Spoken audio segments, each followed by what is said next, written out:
Lecture number 24 सम X function. सम X function बहुत important है और डाटा एनालिसिस में फ्रीक्वेंटली इस्तेमाल होता है, इसलिए इसका अच्छे तरीके से समझना बहुत ज़रूरी है। सम एक्स फंक्शन एक इटरेशन फंक्शन है। इटरेशन फंक्शन किसे कहते हैं? हर वो फंक्शन इटरेशन फंक्शन कहलाता है जो रो बाय रो कैलकुलेशन करता है, कॉलम वाइज नहीं करता, रो बाय रो कैलकुलेशन करता है और एट ए सिंगल टाइम सिर्फ एक रो को इवेल्युएट करता है। सम एक्स फंक्शन की डिटेल्स देखते हैं। फंक्शन का नेम है sum X. Definition: return the sum of an expression evaluated for each row in a table. जैसे मैंने अपने इंट्रोडक्शन में बताया कि रो बाय रो कैलकुलेशन को अप्लाई करता है। Return the sum of an expression evaluated for each row in a table. इसका सिंटैक्स क्या? सम एक्स फंक्शन का नाम है, इसके पैरेंथेसिस में दो पैरामीटर्स हैं, दो पैरामीटर। डैक्स में जितने भी एक्स फंक्शन है, जितने भी इटरेशन फंक्शन है, उसके दो पैरामीटर्स होते हैं। पहला पैरामीटर उसका हमेशा टेबल होता है। ये देखें, वो टेबल जिस पे हमने रो वाइज रो एक्सप्रेशंस कैलकुलेशन अप्लाई करनी है, उस टेबल का रेफरेंस पहले पैरामीटर्स में आता है और जो कैलकुलेशन, जो एक्सप्रेशन हमने अप्लाई करना है उस टेबल पे, वो सेकंड पैरामीटर में आता है। ये रिटर्न क्या करता है? A decimal number. ये डेसिमल नंबर रिटर्न करता है। पैरामीटर्स की डिटेल मैंने आपको बता दिया, अब इसका प्रैक्टिकल देखते हैं। ये देखिए, मैंने आपके लिए एक सिंपल डाटा सेट तैयार की है। ये डाटा सेट थोड़ी सी मुख्तलिफ है। ये 5 कॉलम्स पे मुश्तमिल है: account number, account title, account type, deposit और पीरियड इन डेज। कितने दिन में ये डिपॉजिट जो है किसी बैंक ने रिटेन किया है, नंबर ऑफ डेज। हमारा पर्पज़ ये है कि हमने रो बाय रो जो है इंटरेस्ट की फिगर मालूम करनी है कि 1 मंथ में कितना इंटरेस्ट किस अकाउंट पे बनता है। अकाउंट की टाइप दो तरह की हैं, करंट अकाउंट और सेविंग अकाउंट। जी, तो हमने इसका रो बाय रो कैलकुलेशन करनी है और वो कैलकुलेशन जो है वो एक मैयर में, एक विजुअल में डिस्प्ले करनी है। रो बाय रो कैलकुलेशन के लिए जैसा कि अभी हमने देखा कि इटरेशन फंक्शन जो है वो अप्लाई करना होता है। इसके लिए हम सम एक्स फंक्शन अप्लाई करेंगे, लेकिन यही चीज़ मैं आपको पहले एक टेबल विजुअल में दिखाना चाहता हूँ। ये देखें, मैंने सेकंड लास्ट रो से जो है टेबल विजुअल जो है उस पर क्लिक किया, ये टेबल विजुअल आ गया और जो मेरा टेबल है उसकी फील्ड्स जो है मैं यहाँ शो करना चाहता हूँ। ये देखें, ये फील्ड्स हैं। इसमें सबसे पहले अकाउंट नंबर,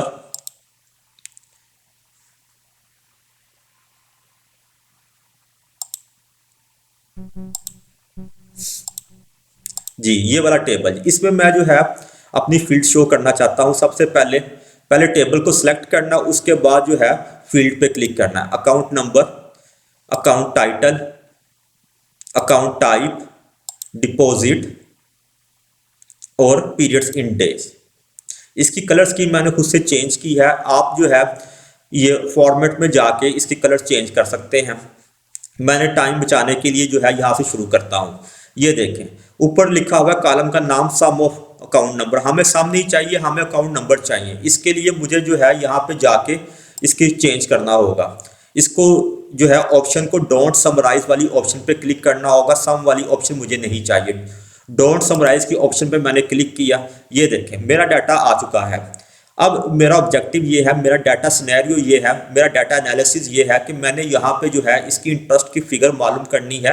1 मंथ की 30 डेज की इंटरेस्ट मालूम करना है और उसके लिए मुझे सम एक्स फंक्शन अप्लाई करना है जो रो बाय रो इसको फिगर को कैलकुलेट करे कि 1 लाख जो है 30 डेज के लिए कितना इंटरेस्ट बनता है, 2 लाख पे 30 डेज के लिए कितना इंटरेस्ट बनता है। रो बाय रो जो है कैलकुलेशन हो, उसके लिए मैं सम एक्स फंक्शन अप्लाई करूंगा। ये देखें, सम एक्स फंक्शन क्योंकि एक मैयर है, इसके लिए मैं जो है न्यू मैयर पे जाऊंगा।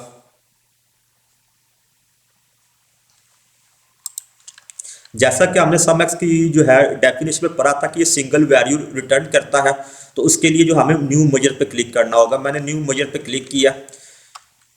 जी, मैयर का नाम इंटरेस्ट ऑन डिपॉजिट।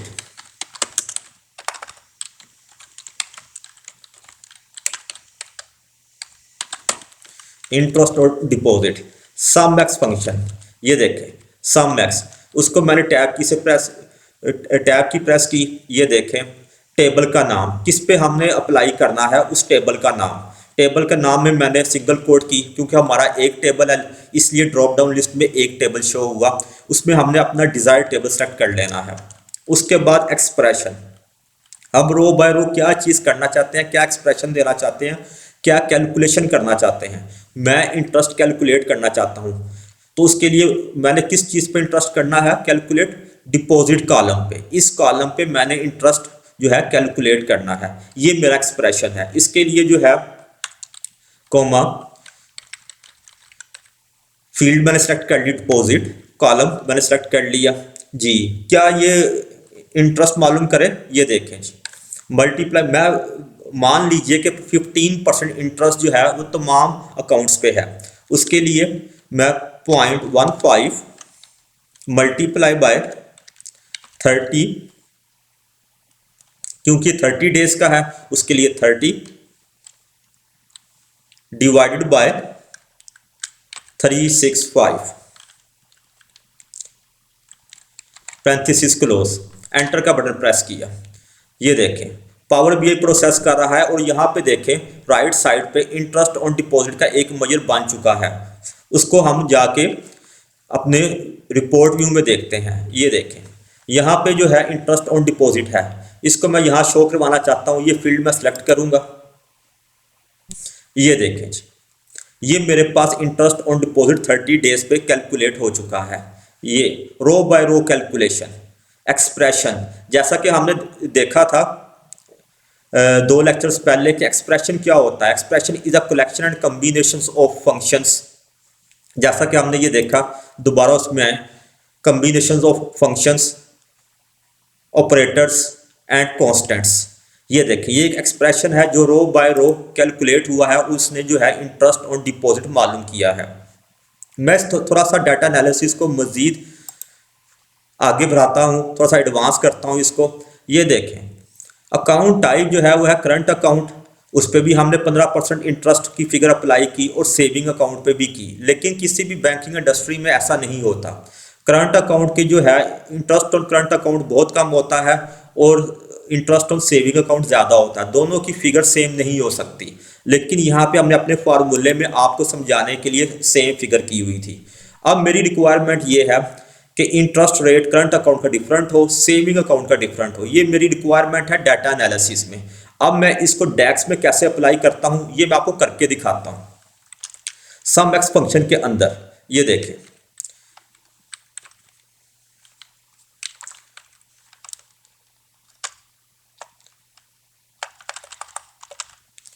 टेबल का नाम, टेबल के नाम के बाद एक्सप्रेशन,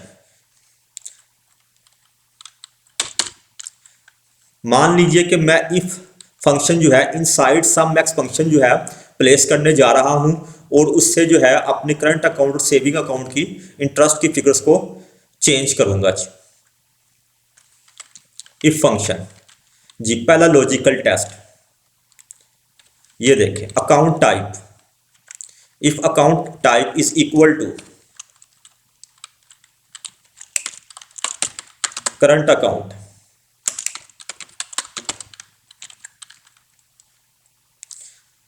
तो क्या एक्सप्रेशन एग्जीक्यूट हो,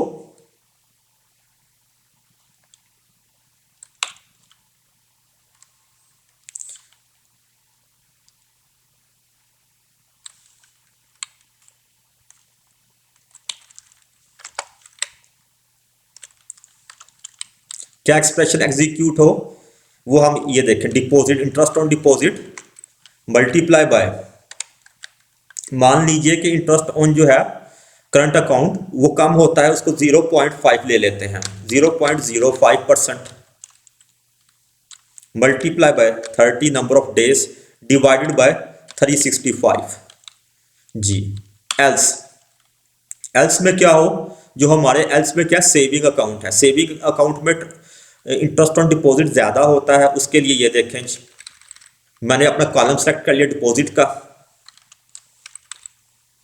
मल्टीप्लाई बाय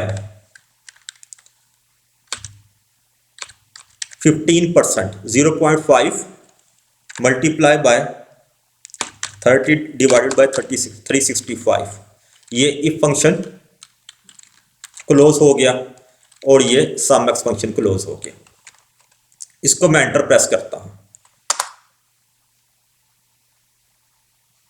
ये देखें फंक्शन एग्जीक्यूट हो गया। अब जाके इसको चेक करते हैं, ये देखें अब मेरा टेबल ने बिल्कुल ठीक, अब मेरे डाटा एनालिसिस ने बिल्कुल ठीक कैलकुलेशन की है। करंट अकाउंट पे 1 लाख पे 410 रुपये। सेविंग अकाउंट में देखते हैं, सेविंग अकाउंट में आ जाएं। सेविंग अकाउंट में ये देखें, सेविंग अकाउंट में अमाउंट है 1 लाख, जैसे कि करंट अकाउंट में 1 लाख थी 410 रुपये। सेविंग अकाउंट में 1 लाख पे 1232 रुपये, क्योंकि सेविंग अकाउंट है उस पर इंटरेस्ट की अमाउंट ज़्यादा होती है, इंटरेस्ट की फिगर ज़्यादा होती है, करंट अकाउंट पे कम होती है।